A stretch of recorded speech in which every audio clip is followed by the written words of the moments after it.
Hello, இன்றைக்கி நம்ம எங்கே வந்திருக்கோம்னு பார்த்தீங்கன்னா, பெங்களூரில் ரொம்ப ஃபேமஸான பிக் புல் டெம்பிளுக்கு வந்திருக்கோம். இது எங்கே இருக்குதுன்னு பார்த்தீங்கன்னா, பசவனகுடின்ற ஒரு ஏரியாவில் இருக்குது. இது பழைய பெங்களூர் ஏரியாவில் இருக்குது. இந்த கோவிலில் பிரசித்தி பெற்ற சாமின்னு பார்த்தீங்கன்னா நந்தி தாங்க. இந்த நந்தி நம்ம தஞ்சாவூர் பெரிய கோயில் நந்திக்கு நெக்ஸ்ட்டு ரொம்ப பெரிய நந்தினா இந்த நந்தி தான். கோவில் நம்ம லாஸ்ட் வீடியோவில் பார்த்த தொட்ட கணபதி கோவிலுக்கு அப்படியே பக்கத்துலேயே இருக்குங்க. அந்த கோவில் கீழே இருக்குது, இந்த கோவில் கொஞ்சம் மலை மேலே இருக்குது. மிஞ்சி போனால் ஒரு 30 ஸ்டெப்ஸ் கிட்ட தான் இருக்கும். அதே மாதிரி அந்த ஸ்டெப்ஸ் கூட ரொம்ப பெரிய ஸ்டெப்ஸ்லாம் எல்லாம் நடக்கிறதில்ல, யாராக இருந்தாலும் நடக்கலாங்க. ஃப்ளாட் சர்ஃபேஸில் ஈஸியாக நடக்கிறதுக்கு தாங்க இருக்குது. அதே மாதிரி நம்ம நடக்கும் போது இந்த 2 சைட்லேயுமே அழகாக ஸ்டாச்சு வச்சுருக்காங்க. லெஃப்ட் ஹேண்ட் சைடில் உங்களுக்கு நிறையா ஸ்டாச்சூஸ் வச்சுருக்காங்க. அந்த லெஃப்ட் ஹேண்ட் சைடுக்கு அப்புறமும் நிறையா பார்க்கும் இருக்குது அழகாக பார்க்குறதுக்கு. இப்போ நைட் டைமில் போனதால் என்னால் எதுவுமே சரியாக கவர் பண்ண முடியல. ரைட் ஹேண்ட் சைடில் அப்படியே நம்ம வந்த மெயின் ரோடு தாங்க அது. இந்த கோவிலுக்கு நீங்கள் டே டைமில் போனீங்கன்னா இன்னும் ரொம்ப அழகாக நிறைய இடத்த எக்ஸ்ப்ளோர் பண்ணலாங்க. நான் சரி நைட் டைமில் போனதால் என்னால் நிறைய இடம் கவர் பண்ண முடியல. கோவிலில் போயிட்டு சாமி தரிசனம் பண்ணிட்டு மட்டும்தான் பார்த்துட்டு வர முடிஞ்சுது. நீங்கள் கண்டிப்பாக போனீங்கன்னா இந்த கோவிலுக்கு டே டைமில் போய் பாருங்கள். இது தாங்க கோவிலோட ராஜகோபுரம், மெயின் என்ட்ரன்ஸ் இது தாங்க இந்த கோவிலுக்கு. சைடில் இந்த 2 சின்ன கடைங்க இருக்குது. அதே மாதிரி இந்த கோவிலுக்கு நீங்கள் போனீங்கன்னா ஈவினிங் 5:30 8:40 to 9 வரைக்கும் தாங்க இருக்கும். ஸோ நீங்கள் போனீங்கன்னா இந்த டைமிங்குள்ளே போய்ட்டு வந்துடுங்க. மார்னிங் பார்த்தீங்கன்னா 6 o'clock அரௌண்ட் ஒரு 11 o'clock வரைக்கும் போட்டிருக்காங்க. அதே மாதிரி இந்த கோவில் பிரதோஷம் டைம் ரொம்ப நல்ல டைம். இது கார் பார்க்கிங் ஏரியாங்க. பக்கத்துலேயே நீங்கள் பைக் பார்க்கிங் இருக்குது. ஸோ தட் நீங்கள் மேலே வரைக்கும் நீங்கள் ஸ்டெப்ஸ் ஏறலைன்னா கூட வண்டியிலேயே கூட நீங்கள் மேலேயே வந்துடலாம். நான் சரி ஸ்டெப்ஸ் ஏறி வரலான்னு வந்தோம். பார்த்தீங்களா நம்ம நந்தி சாமி எவ்வளோ அழகாக இருக்கார், எவ்வளோ பெரிய சிலை பாருங்கள், சூப்பராக இருக்குல்ல. ஆமாங்க, இந்த கோவிலில் என்னென்னு பார்த்தீங்கன்னா இந்த நந்தி சாமியோட சிலை தாங்க ஹைலைட்டே. இந்த நந்தி சாமியோட ஹைட்டு பார்த்தீங்கன்னா 4.6 மீட்டரும், விட்டு பார்த்தீங்கன்னா 6.2 மீட்டர்ஸுங்க. ஸோ ரொம்ப பெரிய நந்திங்க. இதுதான் உள்ள மூலஸ்தானம். இது இப்போ நம்ம சாமியை தாங்க பார்த்துட்ருக்கோம். நான் உள்ளே வந்தோடனே சாமிக்கு ஆர்த்தியெல்லாம் எடுத்துகிட்டு நல்லா சாமி கும்பிட்டு சரி இப்போ சைட்லேருந்து இந்த வீடியோ எடுக்கிறேங்க. முன்னாடி இப்போ இந்த நந்தி கொஞ்சம் கிரே கலரில் இருந்துச்சா, அப்புறம் எண்ணெய் அபிஷேகம் பண்ண கொஞ்சம் பிளாக் கலரில் மாறிடுச்சாங்க.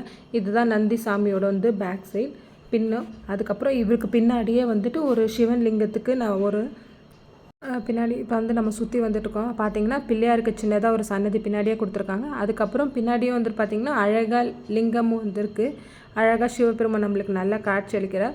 அப்படியே நம்ம சுற்றி இப்போ அந்த சைடு வெளியே தாங்க வரும். உள்ளே வரத்துக்கும் வெளியே வரத்துக்கும் ஒரு என்ட்ரன்ஸ் தாங்க. அதே மாதிரி இந்த நந்திக்கு தலைமையில் இருக்குது பார்த்தீங்களா, அது சிவபெருமானே வச்ச கிரீடமாங்க. இந்த நந்தி முன்னாடி வளர்ந்துக்கிட்டே இருந்துச்சா, இப்போ வளரக்கூடாதுன்ற சிவபெருமானே வச்சதால் அந்த நந்தி. பிரதோஷத்துக்கான எக்ஸ்ப்ளனேஷன் அழகாக கொடுத்துருக்காங்க. பிரதோஷம்னா ரிமூவ்ன்ற ரீசன். தோஷம் நம்ம பிரதோஷம் அன்னைக்கு சாமி கும்பிட்டு நந்தியை கும்பிட்டோன்னா நம்மளுக்கு என்ன தோஷம் இருந்தாலும் செஞ்சாலுமே அது சிவபெருமான் நம்மளுக்காக அதை ரிமூவ் பண்ணிடுவாராம். சிவன் ஆலகால விஷம் சாப்பிடும் போது அந்த ஆலகால விஷத்தோட வெப்பத்தை தணிக்க சிவபெருமான்கிட்ட மற்ற முக்கோடி தேவர்களும் செய்யர்களும் ஏதாவது பண்ணுங்க, எங்களோட அந்த விஷத்தோட வெப்பத்தை அனலுக்கு தாங்க முடியல. சிவபெருமான் அவ்வளோ கஷ்டப்பட்டு சாப்பிட்ருக்காரு, ஆனால் அவராலேயுமே அதை கண்ட்ரோல் பண்ண முடியல. அது மாதிரி பக்கத்தில் இருக்கிறவங்களையும் அதோட வெப்பத்தை தாங்க முடியலன்னு முக்கோடி தேவர்களும் பக்கத்தில் இருந்தவங்க எல்லாருமே சொன்னதால் சிவனோட இன்டென்ஷன் புரிஞ்ச நந்தி என்னன்னா அவரோட நாக்கை விரித்து அங்கே இருந்த எல்லாருக்குமே அந்த விஷத்தோட தாக்கத்தை குறைக்க நந்தி பெருமான் அவரோட நாக்கை நீட்டி அவங்க மற்ற முக்கோடி தீவர்கள் எல்லாருமே அவருக்கு கீழே தஞ்சம் அடைஞ்சு அவங்கள காப்பாற்றினாராங்க. இதுதான் பிரதோஷத்தோட சிறப்பு. கோவில் ஹிஸ்ட்ரி வாங்க பார்த்தீங்கன்னா, முந்தைய காலத்தில் இங்கே விவசாயம் செஞ்சுட்டு இருக்கும்போது வேர்க்கடலையெல்லாம் நிறையா பயிரிட்டாங்களாம். அப்போ ஒரு பெரிய காளமாடு அந்த பயிர்களெல்லாம் அழிச்சிட்டு இருந்துச்சா.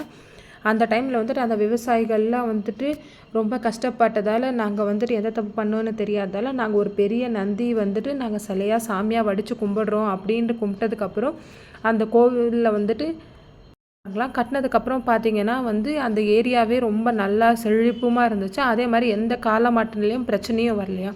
இதுதாங்க இந்த கோவிலோட ஸ்தல வரலாறு. அதுக்கப்புறம் பார்த்திங்கன்னா இந்த கோவிலுக்கு விட்டு நம்ம இப்போ வெளியே வந்தாச்சு. வெளியே வந்த உடனே பார்த்திங்கன்னா ரைட் ஹேண்ட் சைட்லேயே அந்த பார்க்கிங்க்கு பக்கத்துலேயே ஒரு பெரிய பார்க் இருக்குது.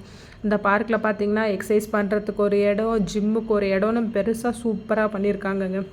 நைட் டைமில் போனதால் கொஞ்சம் இருட்டாக இருந்ததால் நிறையா கவர் பண்ண முடியல. அதே மாதிரி இது ரொம்ப பெரிய பார்க்குங்க. உள்ளே போக போக சூப்பராக இருந்துச்சு. பட் என்னால் தாங்க போக முடியல குழந்தைய வச்சுருக்கிறதால. நீங்கள் கண்டிப்பாக வந்தீங்கன்னா டே டைமில் வாங்க. ஏன்னா இந்த பார்க்கும் வேறு சீக்கிரம் க்ளோஸ் பண்ணிவிடுவாங்க. அதனால் டே டைம் வந்தீங்கன்னா உங்கள் ஃபேமிலி கூட நீங்கள் ரிலாக்ஸாக நல்ல டைம் ஸ்பெண்ட் பண்ணலாம். கண்டிப்பாக இந்த கோவில் வாங்க. அதே மாதிரி இந்த கோவிலை பற்றின உங்களுக்கு எதாவது டவுட்ஸ் இருந்தாலும் நீங்கள் எனக்கு கமெண்ட் பண்ணுங்கள்.